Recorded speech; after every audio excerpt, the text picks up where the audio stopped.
Hi friends, पुन्हा स्वागत आहे आपल्या यूट्यूब चॅनलमध्ये ज्याचं नाव आहे एन्जॉय सायन्स. जर तुम्ही अजून आपलं चॅनल सबस्क्राईब केलं नसेल तर आपल्या चॅनलला लाईक करा, शेअर करा, कमेंट करा आणि सबस्क्राईब करा. आजच्या व्हिडिओमध्ये आपण अल्किल हॅलाइडच्या फिजिकल प्रॉपर्टीज आणि ऑप्टिकल ॲक्टिव्हिटी पाहणार आहोत. तर बघा, फिजिकल प्रॉपर्टीज हे कशावर डिपेंड असतात तर नेचर ऑफ इंटरमॉलिक्युलर फोर्सेस. आता बघा, हॅलोजन ॲटम्स म्हटलं तर ते मोर इलेक्ट्रोनिगेटिव्ह असतात कार्बनपेक्षा. त्यामुळे जर आपण कार्बन आणि हॅलोजनमध्ये जर बॉन्ड बघितला तर कार्बनवर हा पार्शल पॉझिटिव्ह चार्ज तयार झालेला असतो, तर हॅलोजनवर हा पार्शल निगेटिव्ह चार्ज तयार झालेला असतो. पार्शल म्हणजे नॉट कम्प्लिटली. जसं बघा, तुम्हाला मी इथे दाखवलेलं आहे. तर इथे बघा, आपण कार्बन आणि हॅलोजनमध्ये बॉन्ड दाखवला. कार्बनवरती आपण चार्ज बघतोय पार्शल पॉझिटिव्ह आणि हॅलोजनवर पार्शल निगेटिव्ह. मग यावरून आपल्याला एक समजतं की हा एक पोलर बॉन्ड आहे, म्हणजेच पोलर मॉलिक्यूल. अल्किल हॅलाइड एक पोलर मॉलिक्यूल आहे, कारण की त्यामध्ये जो कोव्हॅलंट बॉन्ड फॉर्म झालेला आहे तो पोलर कोव्हॅलंट बॉन्ड आहे. कशामुळे? कारण की दोघांची इलेक्ट्रोनिगेटिव्हिटी डिफरन्स जास्त आहे, त्यामुळे एक पॉझिटिव्ह आणि एक निगेटिव्ह पार्ट इथे प्रेझेंट आहे, म्हणजे हा एक पोलर कंपाऊंड आहे. बघा, आपण काही बॉन्ड पॅरामीटर्स बघतोय. या बॉन्ड पॅरामीटर्समध्ये जर आपण हॅलोजन जर टॉप टू बॉटम बघितलं, पहिलं आपल्याला माहिती आहे फ्ल्युरिन आहे, देन क्लोरीन, ब्रोमिन आणि आयोडीन. तर फ्ल्युरिनची साईज ही सर्वात कमी आहे, तर आयोडीनची साईज ही सर्वात जास्त आहे. कारण की आपल्याला पिरियॉडिक ट्रेंड माहिती आहे की टॉप टू बॉटम जर आपण गेलो तर ॲटॉमिक साईज ही इन्क्रीज होत जाते. तर मग इथे ॲटॉमिक साईज ही आयोडीनची जास्त आहे, फ्ल्युरिनची कमी आहे. पण नीट जर बघितलं तर जशी जशी आपल्या हॅलोजनची साईज वाढते आहे तर बॉन्ड लेंथसुद्धा वाढत जाते, आणि जशी जशी बॉन्ड लेंथ वाढणार आहे तशी त्याची स्ट्रेंथ कमी होत जाते. त्यामुळे बघा, फ्ल्युरिन, क्लोरीन, ब्रोमिन आणि आयोडीन यांचे जर आपण बॉन्ड्स बघितले तर इथे बघा, बॉन्ड लेंथ ही इन्क्रीज होताना दिसते, पण बॉन्ड लेंथ इन्क्रीज झाली तर बॉन्ड स्ट्रेंथ ही डिक्रीज होत जाते. त्यामुळे ही जी ऑर्डर आपल्याला इथे दाखवली ती बॉन्ड लेंथची आहे, तर त्याच्या विरुद्ध ही बॉन्ड स्ट्रेंथची असणार. म्हणजे सर्वात जास्त बॉन्ड स्ट्रेंथ ही CH3F ची असणार, तर सर्वात जास्त बॉन्ड लेंथ ही CH3I ची असणार. बघा, बॉन्ड एन्थाल्पी पण आपल्याला या फॉर्ममध्ये दिसते की बॉन्ड एन्थाल्पी ज्याची बॉन्ड स्ट्रेंथ जास्त त्याची बॉन्ड एन्थाल्पी जास्त. म्हणून बघा, याची बॉन्ड स्ट्रेंथ जास्त म्हणून त्याची बॉन्ड एन्थाल्पीसुद्धा जास्त, ती डिक्रीज होते फ्रॉम फ्ल्युरिन टू आयोडीन. डायपोल मोमेंटसुद्धा हे डिक्रीज होताना आपल्याला इथे दिसतं आहे. तर या पद्धतीने आपण काही बॉन्ड पॅरामीटर्स बघितले.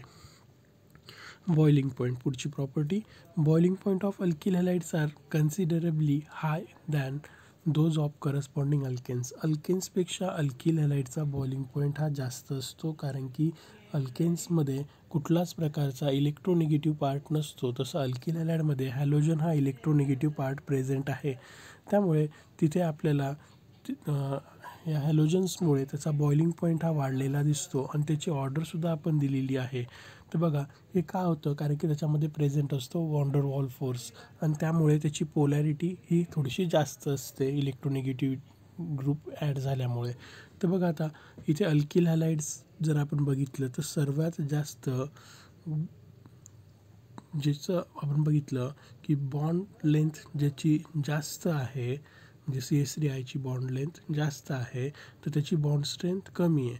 CH3F ची बॉन्ड स्ट्रेंथ ही कशी सांगितली मी तुम्हाला? जास्त सांगितली, आणि त्याची बॉन्ड लेंथ कमी आहे. तर मग यानुसार जर आपण बघितलं तर बॉइलिंग पॉईंटमध्ये जर RI पासून जर आपण चेक केलं तर RIचा बॉइलिंग पॉईंट सर्वात जास्त आहे, कारण की तिथे आयोडीनची साईज ही लार्ज आहे. कारण की atomic mass of halogen increase, boiling point also increase.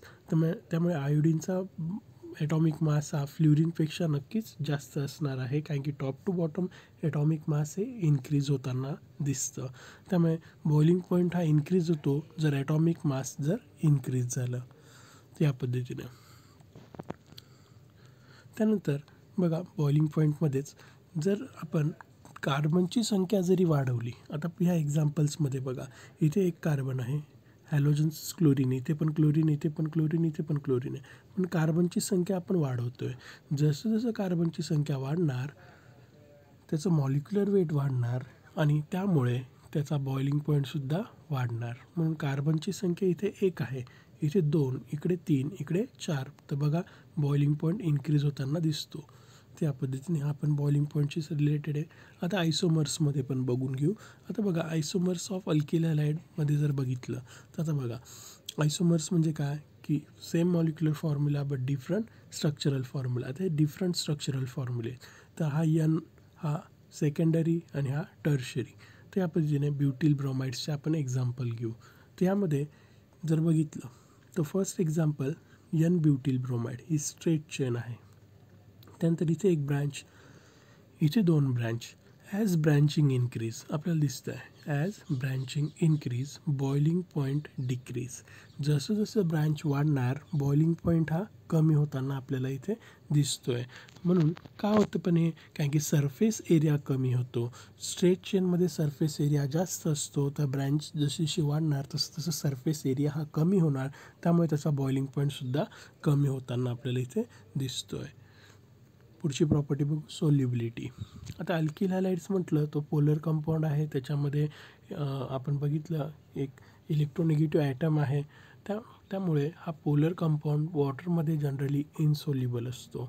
का? कारण की अल्किल हॅलाइडमध्ये कुठल्याही प्रकारची ॲबिलिटी नाही आहे की हायड्रोजन बॉन्ड फॉर्मेशनची, त्यामुळे हा पाण्यामध्ये इनसोल्युबल आहे. मग तो कशात सोल्युबल, तर तो ऑर्गॅनिक सॉल्वंट्समध्ये सोल्युबल आहेत जे नॉन पोलर असतील, जसं जसं आपण बघतो बेन्झिन, त्यानंतर इथर. या पद्धतीने जे काही कार्बन टेट्राक्लोराईड वगैरे असे जे काही कंपाऊंड्स असतात, तर हे काय आहेत, तर हे नॉन पोलर ऑर्गॅनिक सॉल्वंट्स आहेत, त्यांच्यामध्ये हा डिझॉल्व होऊ शकतो. ऑप्टिकल ॲक्टिव्हिटी बघा, ऑप्टिकल ॲक्टिव्हिटी म्हणजे काय ते स्टडी करण्याआधी काही कन्सेप्ट्स आपल्याला माहिती असणं गरजेचं आहे. जसं ऑर्डिनरी लाईट. ऑर्डिनरी लाईट ही एक इलेक्ट्रोमॅग्नेटिक वेव्ह असते, जिचं ऑसिलेशन होत असताना ऑल पॉसिबल प्लेन्समध्ये होत असतं, बरं. आणि जर समजा एखादी जर लाईट जर ऑसिलेट होत असताना फक्त एकाच प्लेनमध्ये ऑसिलेट होत असेल आणि तेही प्रपोगेशनला परपेंडिक्युलर असेल, तर त्याला म्हणायचं प्लेन पोलराइज लाईट. ओके, तर या पद्धतीने 2 लाईट्स आपल्याला माहिती पाहिजे. Ordinary light it oscillate in all possible planes, आणि प्लेन पोलराइज लाईट ही फक्त प्रोपोगेशनला परपेंडिक्युलर असते. फिगरमध्ये एक्सप्लेन करतो. तर बघा, फर्स्ट मोनोक्रोमॅटिक लाईट. आता मोनोक्रोमॅटिक लाईट एक ऑर्डिनरी लाईट आहे, तिचा क्रॉस सेक्शन आपण बघतो इथे. त्या क्रॉस सेक्शनमध्ये आपल्याला दिसतं आहे की तिथे ऑल पॉसिबल प्लेन्समध्ये तो ट्रॅव्हल करू शकतो. पण निकॉल प्रिझममधून ज्यावेळेस पास केला तर आपल्याला दिसतं आहे की तो प्रपोगेशनला परपेंडिक्युलर, इथे पण दिसते बघा, प्रपोगेशनला तो परपेंडिक्युलर असतो. त्याला काय म्हटलं जातं, प्लेन पोलराइज लाईट. आणि ऑल पॉसिबलमध्ये असेल तर ऑर्डिनरी लाईट. त्या पद्धतीने आपल्याला हे लाईट माहिती असणं गरजेचं आहे. आता ऑप्टिकल ॲक्टिव्हिटी म्हणजे काय, समजा आता हा जो PPL आहे, प्लेन पोलराइज लाईट जो आहे, तो आपण एखाद्या ऑर्गॅनिक सबस्टन्समधून पास केला, बरोबर. आणि त्या ऑर्गॅनिक सबस्टन्समधून पास केल्यानंतर हा PPL रोटेट होतो. तो रोटेट होताना एक तर क्लॉकवाईज रोटेट होतो, एक तर अँटी क्लॉकवाईज रोटेट होतो. मग समजा तो जर क्लॉकवाईज रोटेट झाला तर त्याला डेक्स्ट्रो रोटेटरी, आणि अँटी क्लॉकवाईज रोटेट झाला त्याला लिओ रोटेटरी असं म्हणतात. तर बघा, मग ऑप्टिकल ॲक्टिव्हिटी म्हणजे काय बघा, the property of substance by which it rotates plane of polarisation of incident plane polarise light is known as optical activity. म्हणजे जे काही आपण PPL बघितलं ते रोटेट होणार, either in clockwise or anti clockwise. तर त्याला काय म्हणायचं, त्या सबस्टन्सच्या प्रॉपर्टीला ऑप्टिकल ॲक्टिव्हिटी. आणि ज्या सबस्टन्समुळे हे रोटेशन झालं त्या सबस्टन्सला म्हणायचं ऑप्टिकल ॲक्टिव्ह सबस्टन्स. पण समजा एखाद्या सबस्टन्समुळे जर अशा पद्धतीने जर PPLमध्ये रोटेशन झालं नाही तर त्याला म्हणायचं ऑप्टिकली इनॲक्टिव्ह, बरं. तो काय असतो, ऑप्टिकल इनॲक्टिव्ह. आता हे 2 प्रकारचे असतात. समजा तो जर क्लॉकवाईज रोटेट झाला तर त्याला डेक्स्ट्रो रोटेटरी म्हणतात, आणि अँटी क्लॉकवाईज रोटेट झाला तर त्याला लिओ रोटेटरी म्हणतात. फिगरमध्ये बघा, तर बघा पहिले आपण अनपोलराइज लाईट जी आहे, ऑर्डिनरी लाईट आपण घेतली, ती निकोल प्रिझम किंवा पोलरायझरमधून पास केली, त्याच्यापासून आपल्याला प्लेन पोलराइज लाईट मिळालं. हा एका सॅम्पल ऑफ ऑर्गॅनिक कंपाऊंडमधून पास केल्यानंतर तो आयदर क्लॉकवाईज किंवा अँटी क्लॉकवाईज रोटेट होतो, आणि क्लॉकवाईज रोटेट झाला तर त्याला आपण डेक्स्ट्रो, आणि अँटी क्लॉकवाईज रोटेट झाला त्याला आपण लिओ रोटेटरी सबस्टन्स म्हणत असतो. मग त्यांच्या डेफिनेशन्स बघू. A compound which rotates plane of plane polarise light towards the right is called dextro rotatory. म्हणजेच क्लॉकवाईज कशाने डिनोट करतात, स्मॉल डी किंवा प्लस या साईनने. And the compound which rotates plane of polarise light towards left is called laevo rotatory. त्याला कशाने denote करतात, small L किंवा निगेटिव्ह साईनने. आता बघा, कार्बन ॲटम इन मॉलिक्यूल. समजा एखादा कायरल कार्बन म्हणजे काय, की समजा एखाद्या मॉलिक्यूलमध्ये कार्बन ॲटमला 4 डिफरंट ग्रुप्स अटॅच असतील तर त्या कार्बनला कायरल कार्बन असं म्हणतात. कायरल कार्बन म्हणजे असा कार्बन ज्याला 4 डिफरंट ग्रुप्स अटॅच असतील. The carbon atom in a molecule which carries 4 different groups or atoms is called chiral carbon. It is denoted by asterisk. याला ॲस्टेरिस्क असं म्हणायचं. तर तुमच्यासमोर 2 एक्झाम्पल आहे. फर्स्ट आहे लॅक्टिक ॲसिड. हे आहे lactic acid.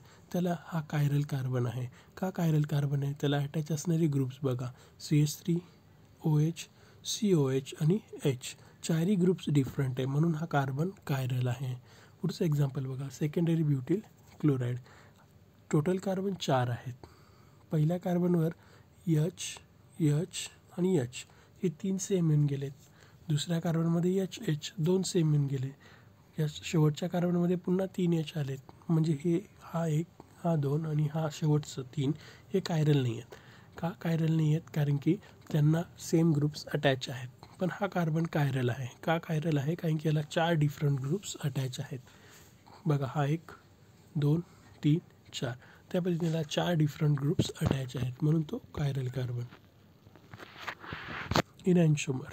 The optical isomers which are non superimposable mirror images of each other called enantiomers किंवा इनॅन्शोमर्स किंवा ऑप्टिकल अँटीपोड्स.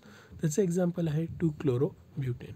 तर बघा, इनॅन्शोमर म्हणजे असा ऑप्टिकल आयसोमर जो नॉन सुपरइम्पोजेबल मिरर इमेज दाखवत असेल. आता नॉन सुपरइम्पोजेबल म्हणजे काय ते मी सांगतोच. की बघा, इनॅन्शोमर्समध्ये आपण बघितलं की ते डेक्स्ट्रो रोटेटरी किंवा लिओ रोटेटरी असतात. मग असे इनॅन्शोमर्स ज्यांच्यात 50% डेक्स्ट्रो आणि 50% लिओ जर आपल्याला मिळालं तर त्याला आपण रेसेमिक मिक्सचर असं म्हणत असतो. तर बघा, हे एक्झाम्पल आहे 2-क्लोरो-ब्युटेन. तर हा एक इनॅन्शोमर आहे. का, कारण की त्याचे दोघं जर मिरर इमेजेस बघितली तर बघा, ही मिरर इमेजेस जर बघितले ते एकमेकांना नॉन सुपर इम्पोजेबल असतात. आता सुपर इम्पोजेबल किंवा नॉन सुपर इम्पोजेबल काय असतात ते मी तुम्हाला एक्झाम्पलने सांगतो. बघा, अल्फाबेट P जर आपण ड्रॉ केला तर आपल्याला तो मिररमध्ये ह्या फॉर्ममध्ये दिसेल. जर तुम्ही याला हा एवढा जर कट करून याच्यावर जर ठेवण्याचा प्रयत्न केला तर तो त्याला इम्पोज होईल का, नाही. पण समजा तुम्ही जर त्याला असा आपल्या दोघं हातांसारखा, म्हणजे दोघं आपले जे काही हँड्स आहेत तर ते जर बघितले तर ते या पद्धतीने बघा, जर एकमेकांवर इम्पोज करण्याचा प्रयत्न केला ह्या फॉर्ममध्ये तर ते एकमेकांवर बसतात का, करेक्ट नाही. तर यांना म्हटलं जातं नॉन सुपर इम्पोजेबल. जसं चप्पलसुद्धा दाखवले बघा, ही नॉन सुपर इम्पोजेबल, पण हे सुपर इम्पोजेबल आहेत. म्हणजे बघा, ग्लास घेतला त्याची मिरर इमेज ती दिसायला पण सेम आहे आणि ते एकमेकांमध्ये इम्पोज पण होऊ शकतात त्या पद्धतीने. का, कारण त्यांचा आकार सेम दिसतो, पण इथे दिसतोय का, नाही. जसं मी पुन्हा एक अल्फाबेटचं एक्झाम्पल सांगतो. जसं समजा आपण A घेतला आणि त्याची मिरर इमेज काढली तर तीसुद्धा आपल्याला A सारखीच दिसणार आहे. त्या पद्धतीने सेम दिसणार आहे. मग मिरर इमेज पण सेम दिसते आणि ॲक्च्युअल इमेज पण सेम दिसते. मग हे सुपर इम्पोजेबल आहेत. कारण की जर तुम्ही याला फोल्ड करण्याचा प्रयत्न केला तर तो याच्यावर बरोबर फोल्ड होईल त्या पद्धतीने. त्यानंतर काही स्ट्रक्चर्स आपल्याला माहिती पाहिजे, जसं वेज फॉर्म्युला. आता वेज फॉर्म्युला म्हणजे काय, की ज्यावेळेस आपण कुठलाही कार्बन ॲटम ड्रॉ करतो तर या पद्धतीने एखादा कार्बन जर आपण बघितला तर त्याला 4 डिफरंट ग्रुप्स जर दाखवायचे असतील तर ते दाखवताना 2 एका प्लेनमध्ये दाखवत असतो. त्याला नॉर्मल लाईन्सने डिनोट करतात. काही सॉलिड्स लाईन्सने डिनोट करतात, त्यांना अबव द प्लेन म्हणतात, आणि काही डॉटेड लाईनने त्याला बिलो द प्लेन म्हणतात, आणि या स्ट्रक्चरला वेज फॉर्म्युला म्हणतात. इथे तेच एक्सप्लेनेशन दिले बघा. एक टेट्राहायड्रल कार्बन जर आपल्याला दाखवायचा असेल प्लेन ऑफ पेपरवर, तर तो 4 डिफरंट बॉन्ड्सने दाखवतात. सेम प्लेनमध्ये असणारे नॉर्मल लाईनने, जे अबव द प्लेन आहेत ते सॉलिड, त्यांना वेज बॉन्ड्स असं म्हणतात, आणि जे बिलो द प्लेन आहेत त्यांना डॉटेड लाईन्सने. त्या पद्धतीने. त्यानंतर फिशर प्रोजेक्शन फॉर्म्युला. आता प्लेन ऑफ पेपरवरच आपल्याला 3D स्ट्रक्चर ड्रॉ करायचं आहे, पण ते व्हर्टिकल आणि हॉरिझॉन्टल लाईनच्या सहाय्याने आपल्याला दाखवायचं असेल तर त्याला फिशर प्रोजेक्शन फॉर्म्युला आपण म्हणत असतो. आपण हे 11th असतानाही स्टडी केलेलं आहे. तर बघा, त्याच कंपाऊंडचा हा आपण फिशर फॉर्म्युला ड्रॉ केलेला आहे. तर या पद्धतीने हा कायरल कार्बन आपल्याला इथे दिसतोय. तर इथे कायरल कार्बन आपल्याला दिसतोय. तर मग तुम्हाला व्हिडिओ कसा वाटला मला जरूर कळवा. Thanks for watching and subscribe our channel.